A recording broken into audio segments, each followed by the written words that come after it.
So welcome to the next edition of the Economic Geology of Lunar and Asteroid Resources. I'm Dan Britt, and today's session was going to be a brief discussion of prospecting asteroids from the geological point of view, from my point of view.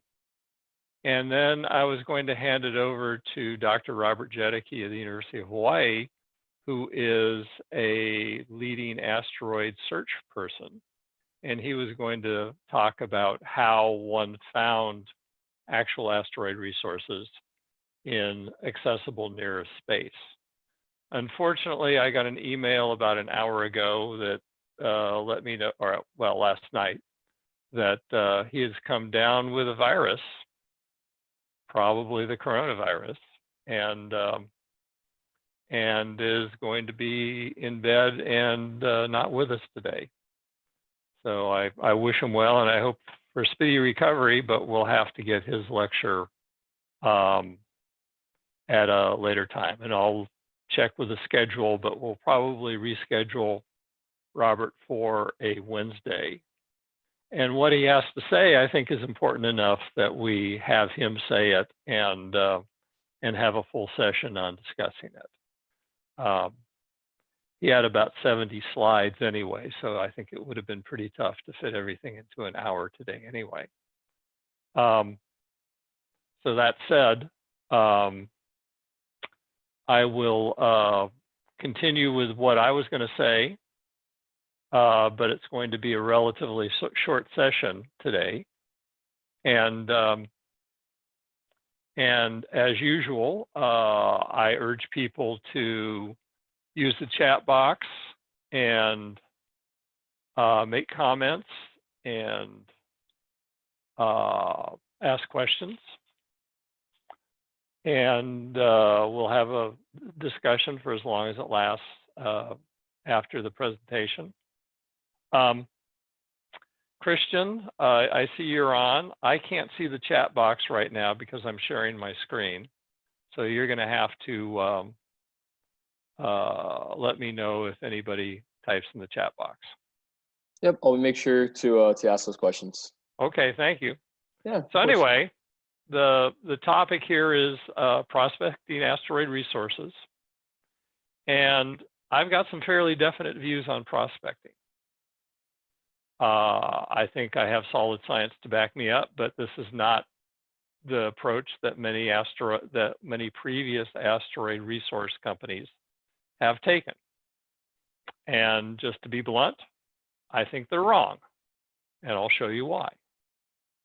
And I can go into more detail if needed, but let's just talk about this. So, what's the resource and where is the resource? Now, Rob Jedicke will be addressing the where is the resource in great detail in a future lecture. What is the resource for asteroids? We've talked about this before, but water and iron. We know a lot about these meteorite types that are useful. We have something like 900 meteorite samples. Basically, the resource that we're talking about for water are CI, CM, CR, and C2, along with some ungrouped, but basically whatever carbonaceous chondrites are water rich. And in this terms, water means bound hydroxyls in phyllosilicates, essentially clays. And the iron resource is fragments of cores of asteroids. These things are melted and differentiated very early in the solar system. And of course, we have something like 1,200 samples of iron cores. So we know this mineralogy pretty well. And these things are all over the asteroid belt because they were scattered during the planetary migration, also all over nearer space. But the critical issue is that the resource needs to be accessible, both in terms of propulsive energy and in terms of cruise time. And that's the critical thing that Dr. Jedicke would be addressing, is where do you look for these things? and where is the most likely, where are the locations that make sense in terms of energy and time. So a little bit more about the physical nature of the resource. Asteroid mineral assemblages are fundamentally different than terrestrial ore. Small asteroids are typically, overwhelmingly, a single mineral assemblage. So you're not going to find an asteroid with half CI carbonaceous chondrite and half ordinary chondrite. That just doesn't happen in our experience. We've rendezvoused with 4 small asteroids. What happens is that the evidence is that they are all single mineral assemblages. 2 of them have been ordinary chondrites, 2 of them have been carbonaceous chondrites. You expect a few percent of exogenous, that is, materials from other places on the surface. That's undoubtedly from impacts that they've accumulated over time. But the vast majority, 95% of the material or more of these asteroids is going to be the parent, if you will, bedrock material of that asteroid. There's 3 additional lines of evidence. We have a long series of rotational spectroscopy where you fundamentally don't see much mineral variation. The example I have is for Eros here, but basically you see a hemisphere that's slightly more olivine rich and one hemisphere that's slightly more pyroxene rich. That just means that there's a little bit of variation between the mineralogy and the ordinary chondrites, but they're fundamentally all ordinary chondrite. Rotational spectroscopy, we have a long history of meteorites and meteorite showers. You do find exogenous, that is xenolithic, non-type class and materials mixed in with that, but it's very small percentage, very rare. Again, this is what you would expect from asteroids and meteorites that accumulate impact debris from other from impacts. We also have spectroscopy of asteroid dynamical families. Dynamical families are derived from breakups of parent asteroids. The mineralogy of these things tends to be very consistent. Again, indicating a single mineral assemblage of the parent body. Dr. Britt, we have a question from the chat. Sure. Somebody said, how small is small? They're saying, is it less than 1 kilometer? Or, yeah, small would be less than 1 kilometer. And so what we see, what I'm showing are 3 pictures of asteroids. The 2 on the right are roughly in the kilometer scale, and the one at the bottom, Itokawa, is half a kilometer scale. And if you're interested in resources, this and much smaller are the scales that we're working with. So asteroids that are on the order of a few hundred meters or less would be what you're interested in a resource asteroid. And again, you should expect that the vast majority of these things will be a single mineral assemblage.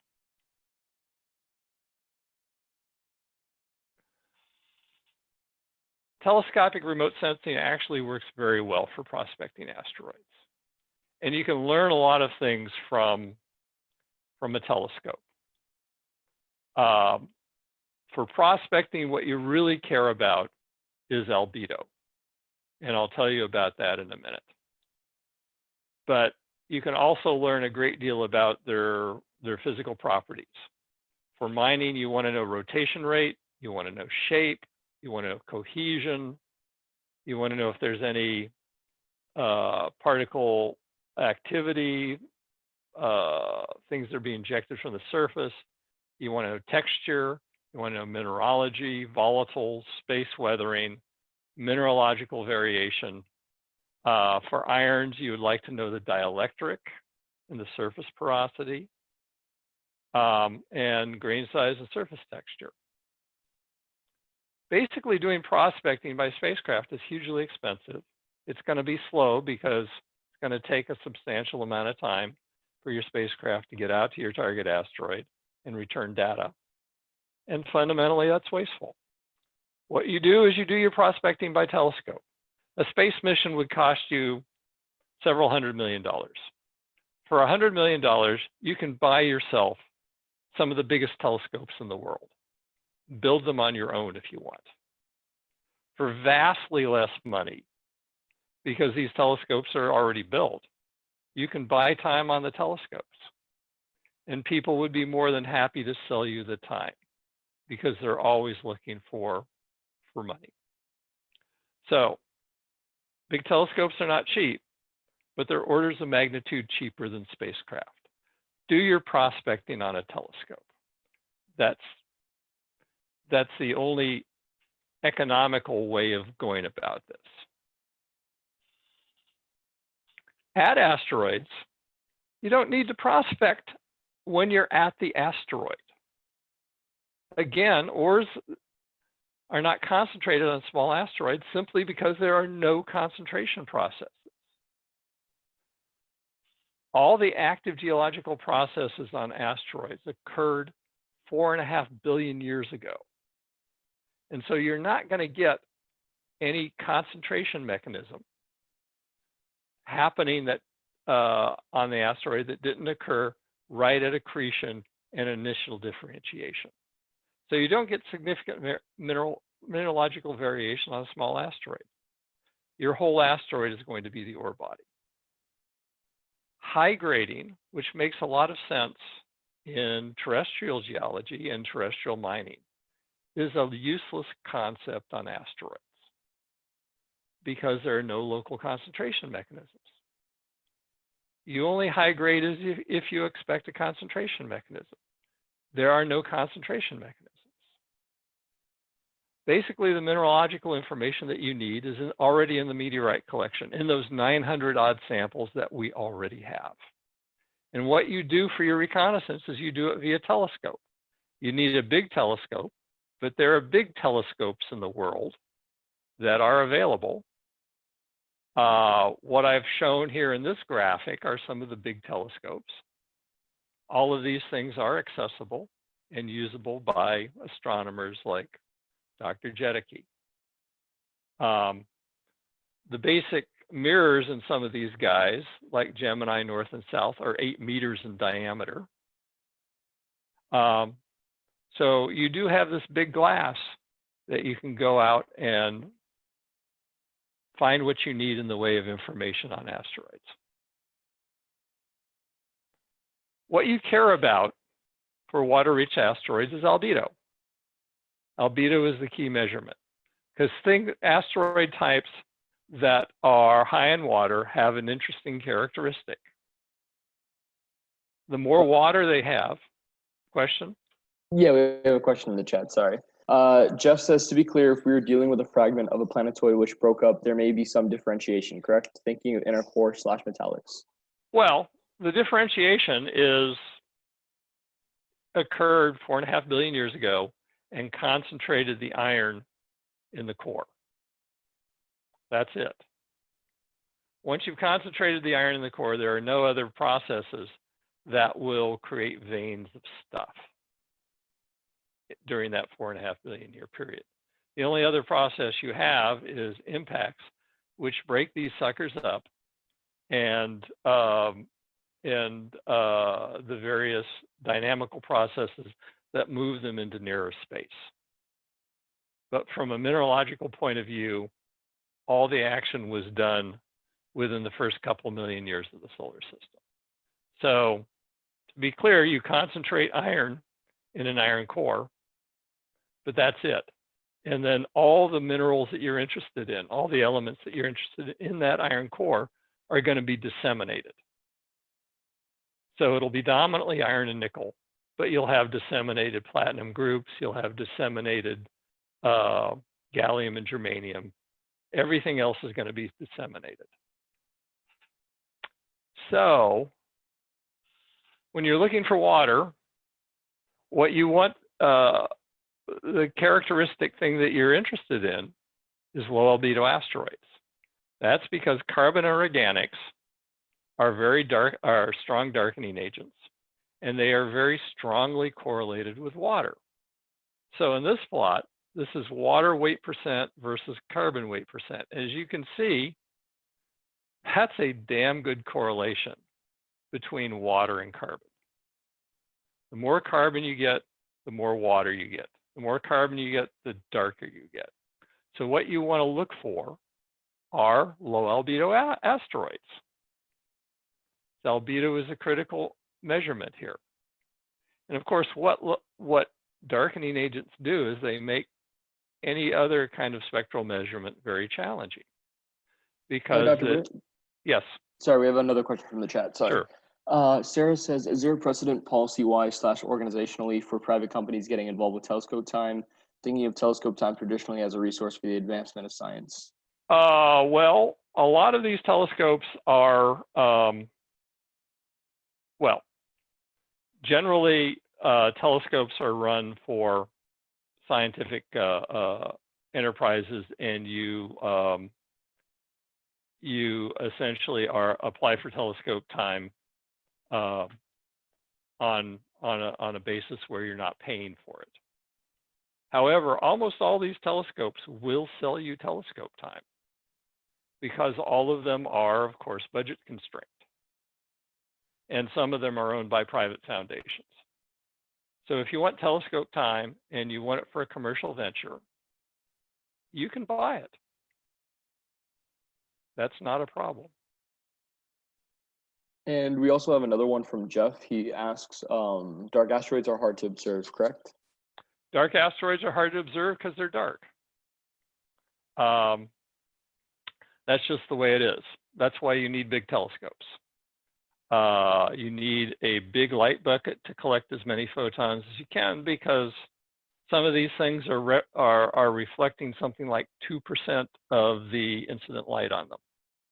So it's very hard these things are very hard to see, and especially small ones are very hard to see. But there are techniques for doing this that work pretty well, and that's what Rob Jedicke will be talking about in a future lecture. So anyway, what you want to do is you want to look for dark stuff. If you find something that's very low albedo, odds are it's going to be a water resource rich asteroid. Now, the thing about albedo is that we talk about albedo in visible light. And it's actually hard to tell what you've got, because in this plot, what you're seeing through the telescope is a dot of light. And in visible light, all three of these dots look about the same, because brightness does not correspond to size because of albedo. And so brightness also doesn't correspond to albedo.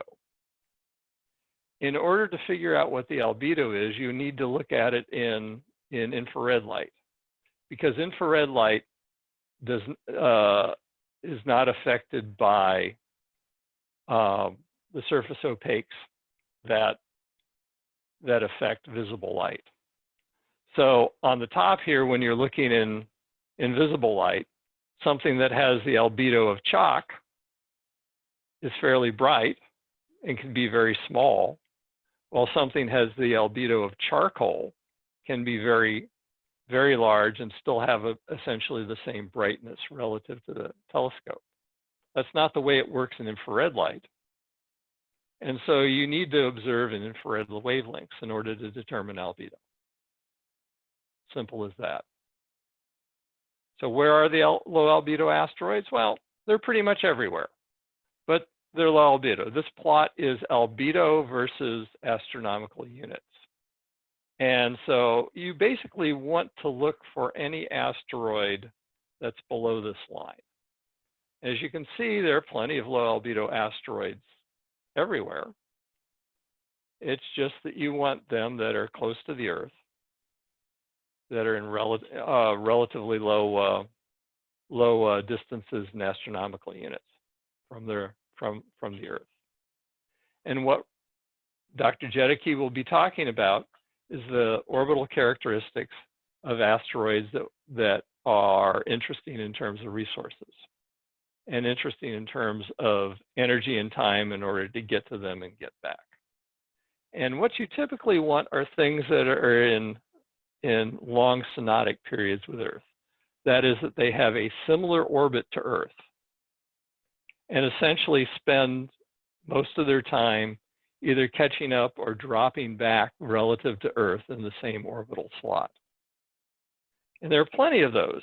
They tend to be small, a few hundred meters or less, but these are the things that you want to look for. And typically, these are not the sorts of asteroids that you pick up in the asteroid hazard surveys. Because in asteroid hazards, you're worried about things that are whacking into Earth at high relative velocities. And those are things that typically are not in the same orbital plane, the same orbital space that Earth is. They're intersecting Earth's orbital space, but they tend to be more eccentric, more inclined. You want something that has low inclination, low eccentricity, and a semi-major axis that is close to Earth. And so we'll talk much more extensively on what you expect there and how to find things. Now, I talked about optical wavelengths.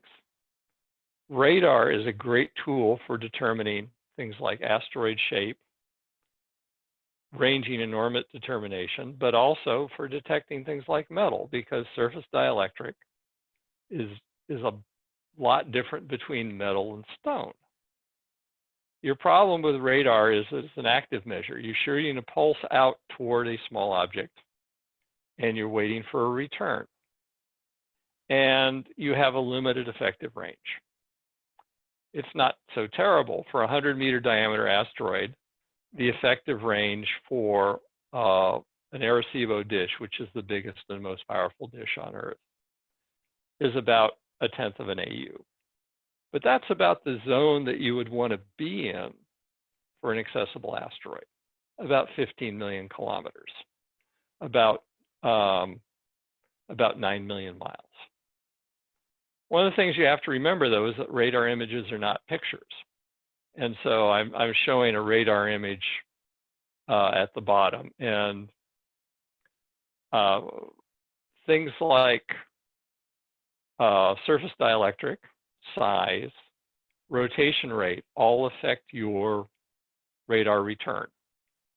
And so all of that stuff folds into the equation about your effective range and what you can learn from the material. Just like, okay. And so one of the things you look for is, where are the resources? Basically, you're looking for things that have high radar albedos. Cleopatra, for one, is probably a metal-rich asteroid, but also something like 1986 DA, which is a near-Earth asteroid, is probably metal-rich. And that's your resource.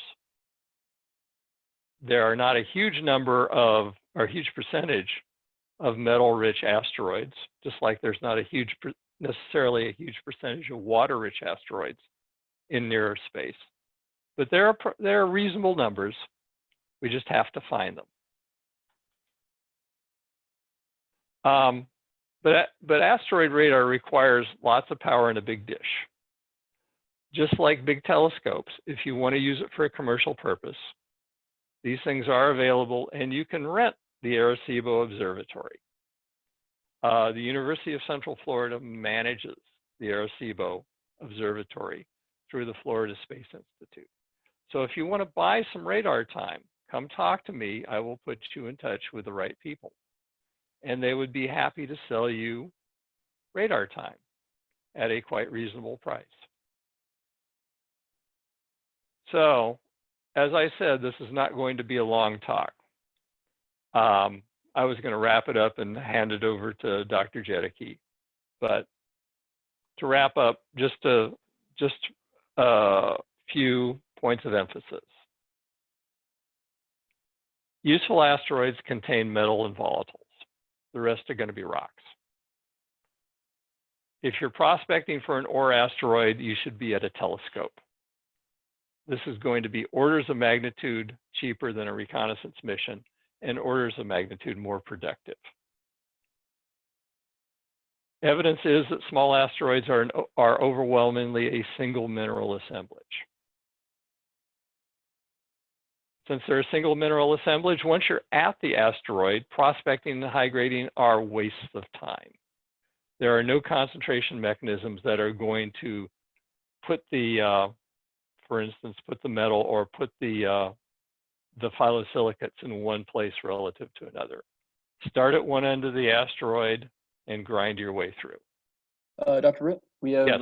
2 questions in the chat. The first one is, what is the middle image showing? Oh, the middle image is something I borrowed from Deep Space Industries, and it's basically showing a low albedo asteroid being mined for water. All right, and then the second one is, can you speak towards ore processing in markets and cislunar space to address the economic issues?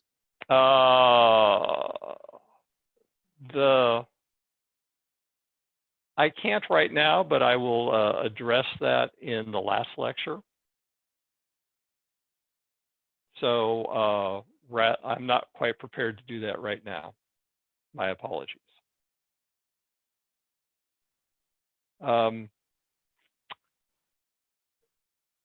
Fundamentally, to pick this up, ore geology in asteroids is different from terrestrial ore geology.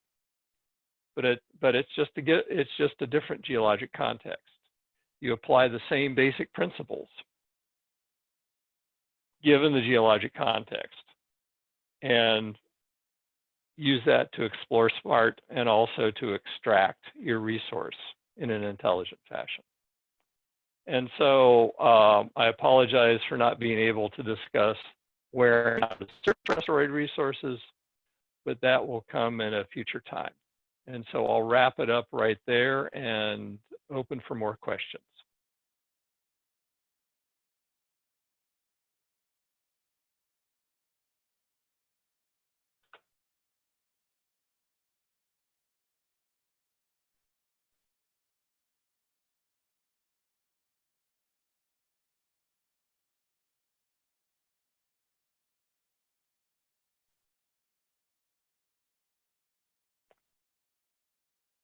No more questions?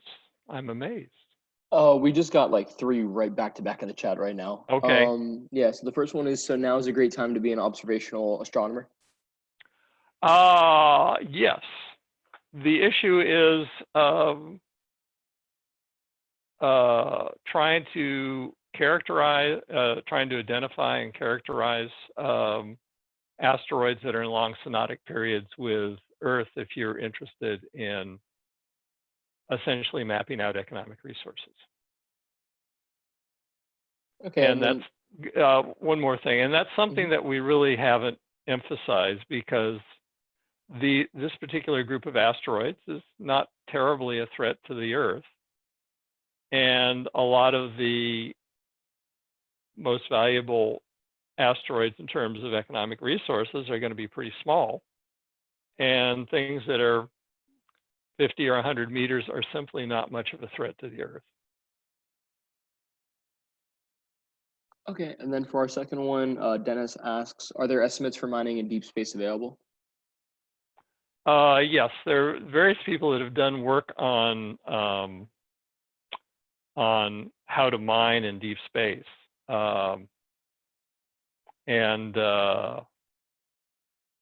Actually, Joel Sercel, who runs the space mining company Transastra, is going to be giving a talk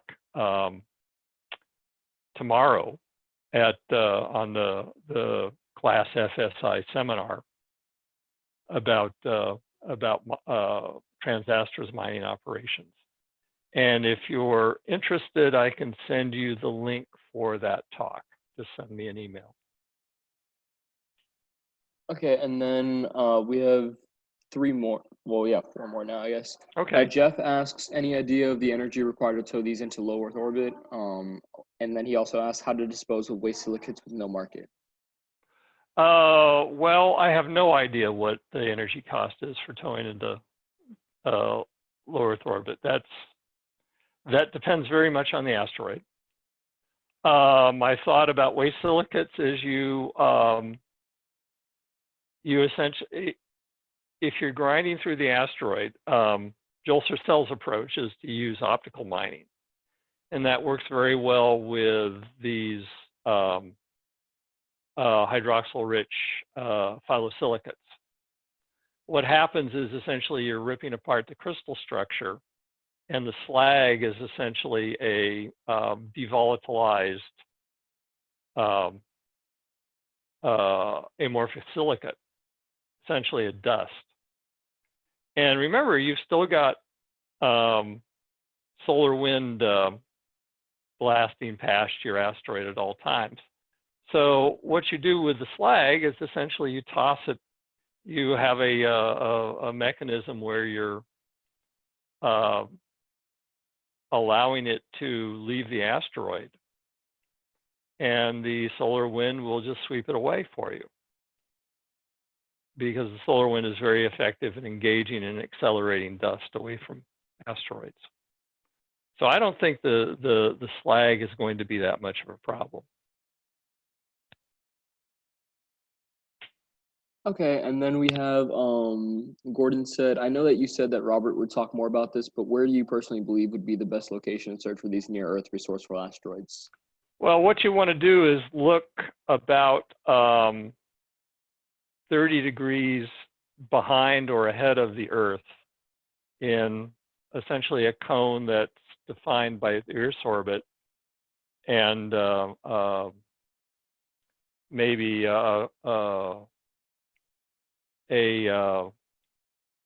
tenth of an AU in diameter at that 30 degrees.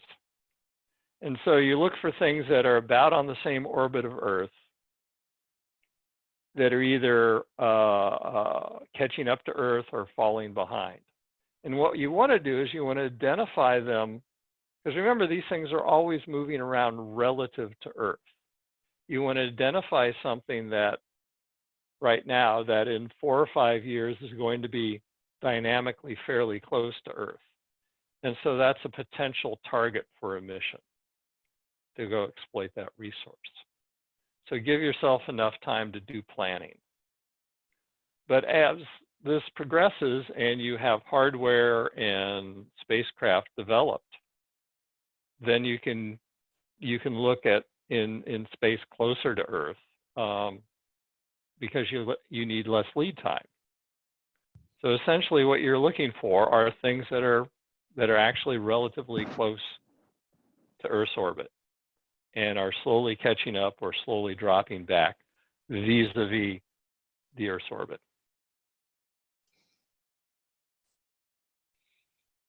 All right, and then Hal said, I'm pretty sure it's pronounced Hal, but they said, do we need to worry about any radioactive material on asteroids when doing the mining? The short answer is absolutely not. The long answer is absolutely not.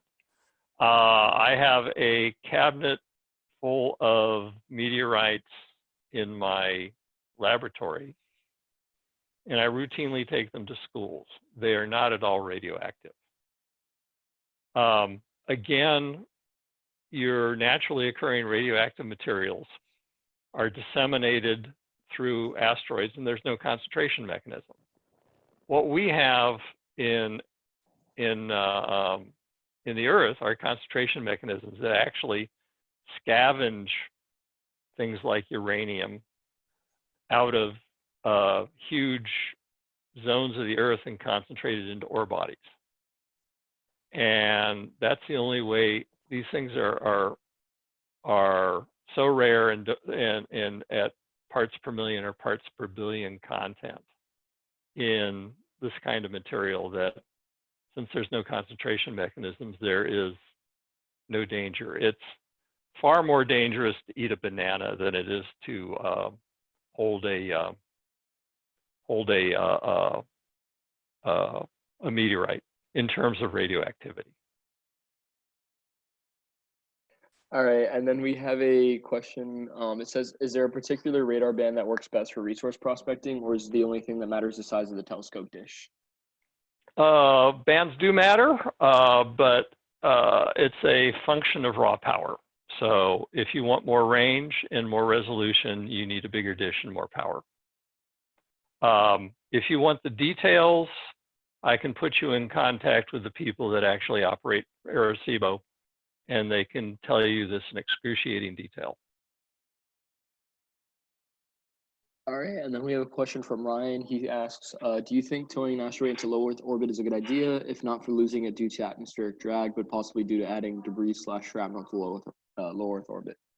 Well, there is this issue with debris, and low Earth orbit is not necessarily where you want your resource.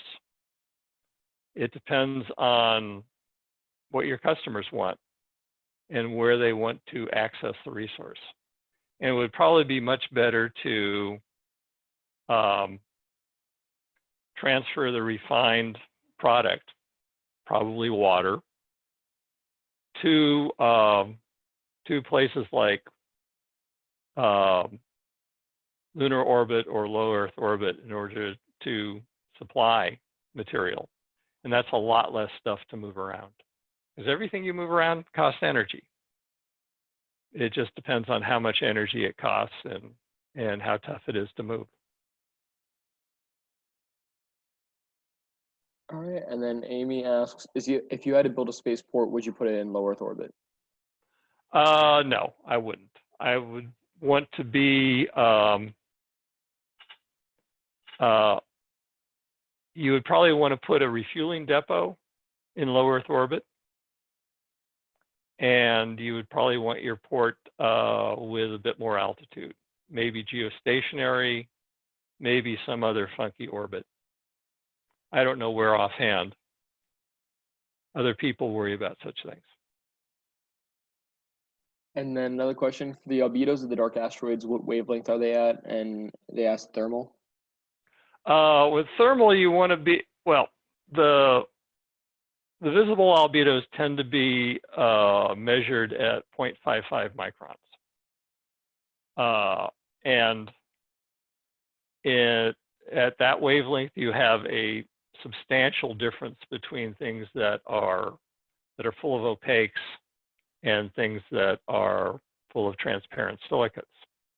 When you get to thermal wavelengths, it all reflects pretty much the same.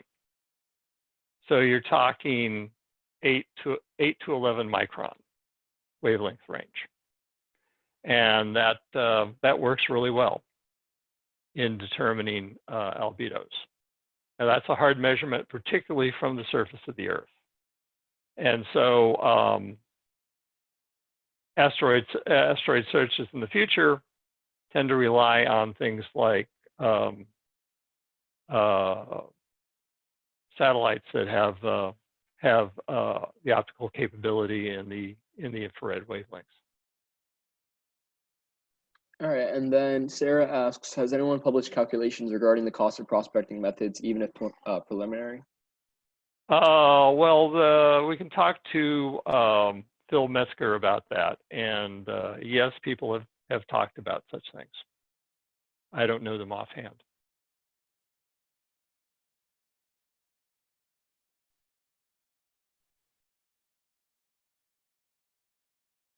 All right, I think that's all the questions. If anybody else has any other questions, please put them in the chat, but I think that might be it.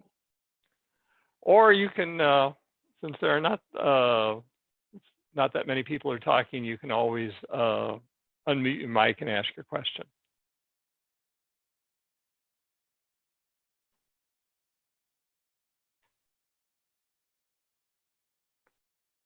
Well, I think we're about done. So thanks for tuning in. I'm sorry that that this is an abbreviated session today, but I will be sending around some email about rescheduling Dr. Jedicke's talk, because I think this group will very much like to hear it. Anyway, thanks for joining us, and you have a great Monday, and stay healthy and stay safe. Bye now.